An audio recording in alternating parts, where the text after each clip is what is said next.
Hey y'all, welcome back to another video. So today I'm going to be talking about tools and coping mechanisms to help with OCD.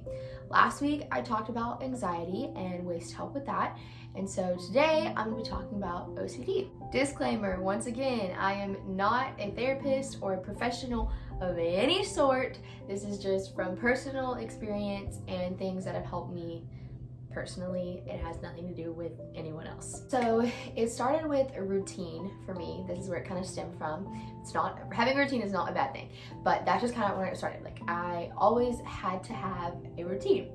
And if I didn't follow that routine, I would freak out. So always had that routine.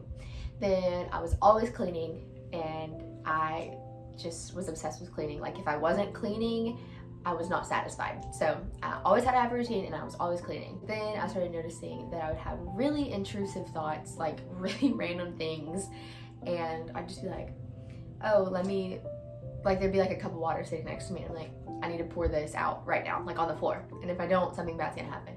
And I'm like, no, I'm not pouring out a cup of water on the floor.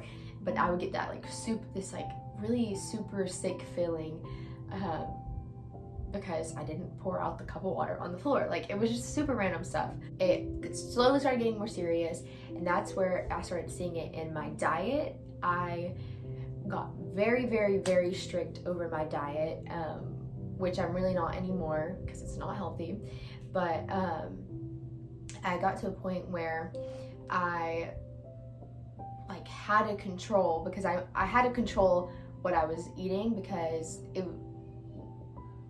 don't really know. It's so hard to explain, but I felt like I had to control it so I could get satisfaction. So I cut down my diet to I think at my worst, it was like 3 boiled eggs and an apple every day.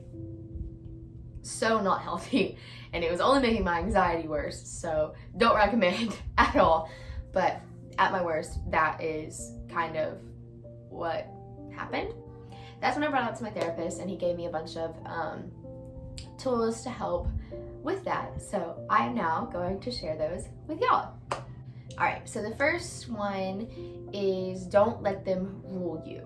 So if you constantly are giving in to all of those intrusive thoughts, or you're thinking, oh, I need to clean, and every time you think, oh, I need to clean, or you feel like you need to, and you just do it and you just feed that, it's only fueling the fire, and it's only making it worse. With that, so anytime you are trying to fight an urge, some of the things that I always think of or do to help me get through that, because it's not a fun feeling, is just to breathe through it, like really, really breathe through it, and just know, like, this sick feeling that I'm feeling and this need for satisfaction, it's not gonna last, even though it might feel like it, and it can't hurt you. You're gonna be fine.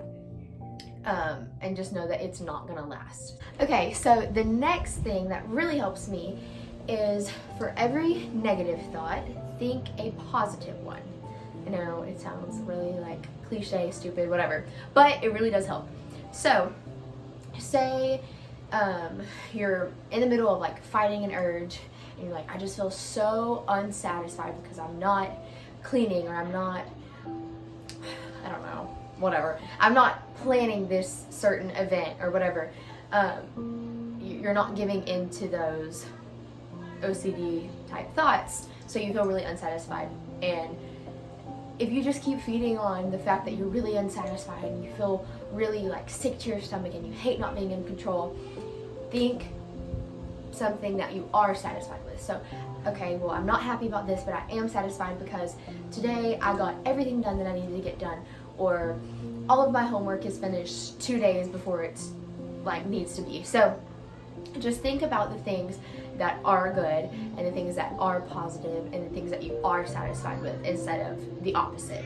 The next thing is purposely doing things out of order, or purposely misplacing things. So this is something that my therapist really had me do, and that he really focused on, was this. And he would actually have me kind of keep a journal of every time I would do something out of order, or I would skip a step in my routine, or whatever it may be. For instance, you follow like a really strict morning routine and you have to follow that routine or you're gonna freak out. So every morning, say you get up, you wash your face, you brush your teeth, and you put on your clothes. He would say, all right, do it in a different order. Get dressed, then brush your teeth, then wash your face. And then journal that you did that in what order, like that you did it in a different order. And then say when you're washing your hands at the sink, instead of how normally I would, when I'd be done with the drying my hands off, I would fold up the towel nice and neat and put it back where it was. He said instead of doing that, water it up and throw it on the counter and write down that you did that. And so it's kind of just retraining your mind to do things in a completely different way than it's used to. So you just purposely go against what your mind is telling you. Obviously, through all of this, you're gonna have days that are harder than others. You're gonna have days where you just feel so out of control and so dissatisfied with your surroundings and what is going on with your life, and that's okay. And it's okay to get upset about that. You're not crazy. It's okay to cry. You're not emotional. It is a real thing, and all the feelings that you're feeling, they are very real and they are very valid.